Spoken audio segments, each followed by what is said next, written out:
For me, there was never really another option for it not to work out, because it was either music or something involving video. Like those were always the two options for me. There was no other option. There was not really a plan B. Like, that was a very motivating thing, like, this is all I had. This is what I have in life. This is all I have. This is all that I'm really, in my opinion, good at, as far as something that I could monetize and turn into a career.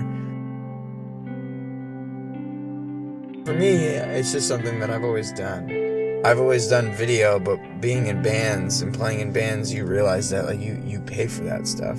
I think that's when I realized that when I could do it for my band and do it just as good as some of the stuff that I was seeing other bands put out, then I was like, yeah, I could do this for other people's bands. When it comes down to doing something, it's like, how badly do you want it? How hard are you willing to work for it? And I think it will happen. You kind of have to, like, grind it out for a while, and I'm still grinding. Like, I don't think the grind really ever stops in a field like this, in the creative field. It just doesn't. It's something you're gonna have to face. And I think that's the only thing that I really ever wanted out of this, was just to, like, do what I love and live. When I look at successes, some people might not think the successes that I have had or anything, but to me they mean the world, because that's just, like, such a huge thing. I think when a lot of people go into a creative field, they set themselves up for failure, because right off the bat, they're setting the expectation of, I'm gonna have 1 million subscribers, I'm gonna make $1 million, I'm gonna have 1 million followers, when they don't set the small goals. And the small goals are the ones that you should really be focusing on, because that's how you're gonna get to the big goals.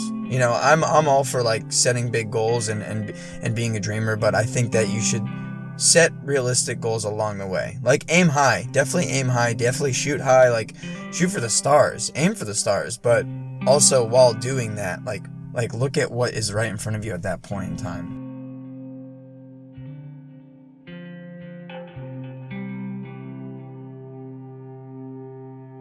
There's this term, it's just become a part of who I am. It's create every day. Create every day, to me, is something that I think every creative should focus on. Because I think a lot of creatives, especially nowadays, especially younger creators, are focusing on releasing content and posting it and just getting it out there and getting it done. But holding yourself accountable to create something every single day is going to be more productive than just posting content every single day.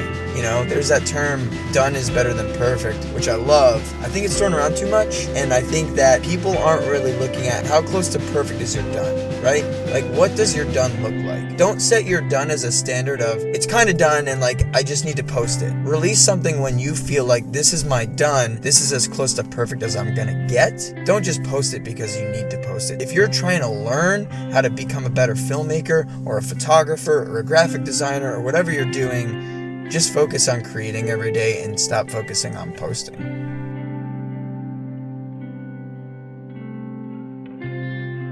My name is Burke Cullinane, and I'm a creator.